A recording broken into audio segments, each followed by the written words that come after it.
Welcome everyone, and today I'm going to be talking about the last two episodes of the Book of Boba Fett, specifically episodes 6 and 7. Now before I get too far deep into this video, I want to preface something. I have not seen any episodes of Star Wars The Clone Wars, of course the 3D animated one. I have seen the 2D animated Clone Wars that came out before episode 3. I do like that. That's some of my favorite Star Wars stuff in there. That's not even canon anymore, so it doesn't matter. I haven't seen the Clone Wars. I haven't seen the Bad Batch. I haven't seen Resistance, which has anyone seen Resistance?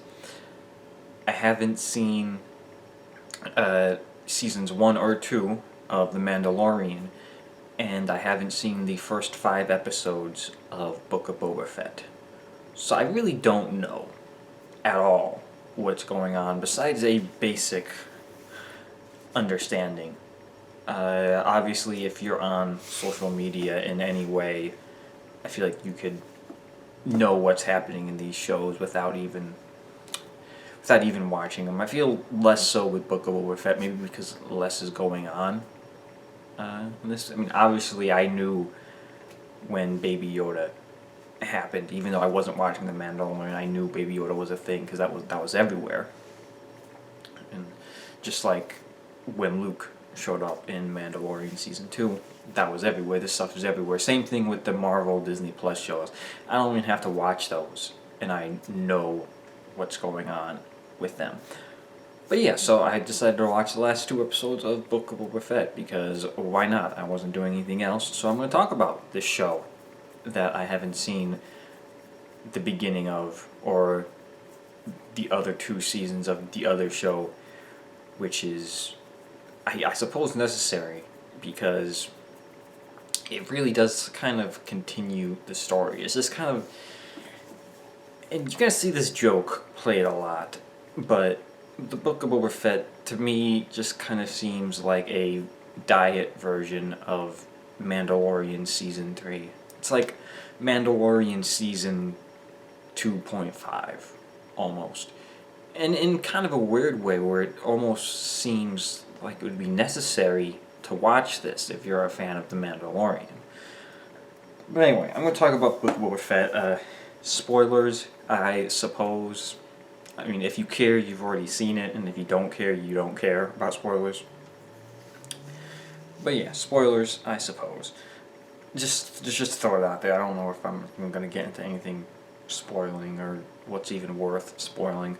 The show seemed fine, to be honest. Boba Fett didn't seem like that interesting of a character. He was never that interesting of a character. He was just a character that looked cool in the original trilogy, and they just kind of ran with that. To the point where he stopped looking cool because he didn't look unique. It just became, everybody looked like that. They started it with Jango Fett in episode 2, which works. Okay, he's wearing his father's armor, but then once you get into Clone Wars, which again I haven't seen, you get everybody wearing You get a whole bunch of Mandalorians. You go to Mandalorian planet, and they're all wearing the same armor. So Boba Fett no longer looks cool because everybody looks like Boba Fett. It's just Boba Fett with different colors. And oh, this Boba Fett has horns on his helmet. Sure. It's, I don't know. When everyone's special, no one is. So Boba Fett doesn't look as much cool, and also you really wouldn't. Why would you want Boba Fett? Because if I'm sure if you watch Clone Wars, which again I have not, there are much more interesting Mandalorian characters introduced in Clone Wars that are actually like people and have stories, and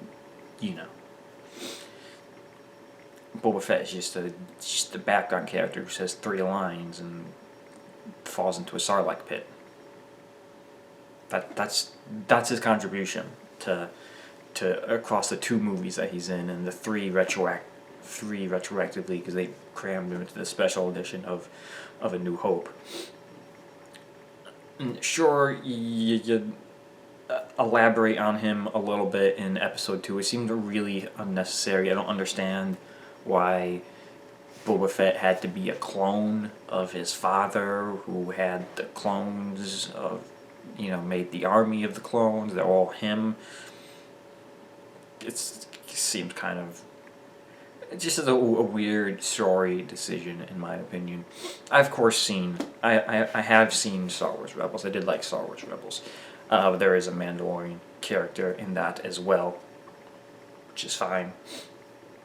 But I think already, even before making Boba Fett, the Book of Boba Fett, they already had a more interesting Mandalorian character in The Mandalorian, so much so that he's not even called his name. He's just called The Mandalorian, so he's like the definitive version of this character, and he's cool, he's more of a... I know, like, he's like a main character in Episode 5. I didn't see Episode 5. But Boba Fett's not even in Episode 5. It's just about the Mandalorian and what he's been up to. That's why the joke started that it's Mandalorian Season 3. But everyone started saying, like, how much better the show got once...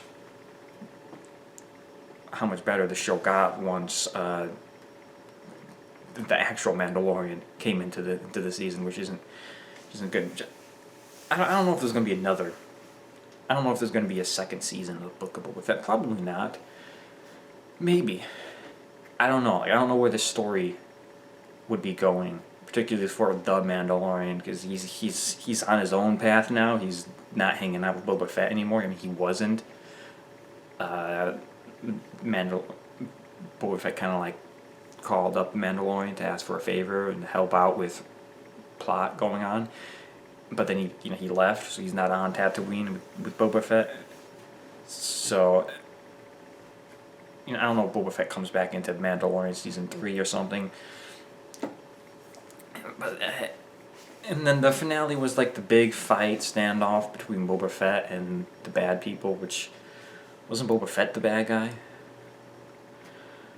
And then there's the Cad Bane, blue bounty hunter, where I only know his name's Cad Bane because the internet freaked out when he came up. But, he died at the end of this episode, so I don't know how people feel about that. He didn't seem all that interesting to me. He just kind of walked around and spoke emotionless and threatened Boba Fett and then fought Boba Fett and then died. The flamethrower to Rancor, which the whole Rancor stuff seemed a little unnecessary. Like, really? Boba Fett riding a Rancor? It just feels like they're pandering to us way too much, and we don't even realize it. Like, sure, it's cool to see Boba Fett riding a Rancor, but we want more in a story than just what's cool. Like, oh, that's cool to see, but where's the actual story? It doesn't... Also, the whole fight, battle, whatever you call it, it was a whole lot of Deus Ex Machinas. There's a bad situation, and then somebody comes out of nowhere to save them from the bad situation, and they get the upper hand a little bit, and then something changes to make the situation worse, and then somebody else shows up to, get the upper hand. It's just like that, the one-upping. All the good guys are pinned down. Oh, here comes a group of good people to help them, and the bad guys got reinforcements. So now the good guys are pinned down again. Oh, here comes a new group of people to help them, but the bad guys got super robots with shields. Oh no, Boba Fett riding a Rancor. Whatever. I was expecting a little more. I don't know how these shows work. A lot of shows will have a formula. But I was expecting like a big thing at the end. Like Han Solo to pop up or something, or like Luke Skywalker to show up at the fight or something. I was expecting like a big thing, and I guess they saved the big thing for the previous episode when they introduced Cad Bane. Maybe that was the big moment, and then they're just kind of playing off that. But I didn't see, or even like a tease. It just kind of seems like the story's done. Like I don't see where the tease is for for the next episode.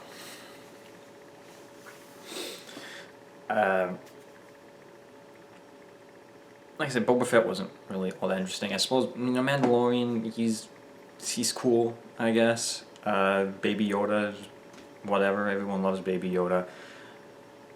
I guess the two characters that I probably liked the most were the biker chick with the robot arm and Timothy Oliphant. Those were probably like the characters that I found most interesting, even though they didn't really have much to do. At least neither of them died. The whole biker gang, which I feel like is the gang that people don't like, they fit. It's interesting, in my opinion. They fit in Star Wars. They fit because they don't fit. If that makes any sense. Like, if this show took place on Coruscant, these characters would have fit better. When you think Tatooine, you expect more like the crusty, grimy, dirty, covered in dust and sand and crap. Right? You don't expect like the cyber tech punk. Like, you would expect something like that more with Coruscant. And I don't know, the fact that they don't fit almost makes them fit more, because things in Star Wars don't fit. I don't know if that makes any sense. But also, no one died in this. Like, no one, didn't seem like anybody of any importance died at all. Even, except Cad Bane, who's maybe dead because his like chest was blinking.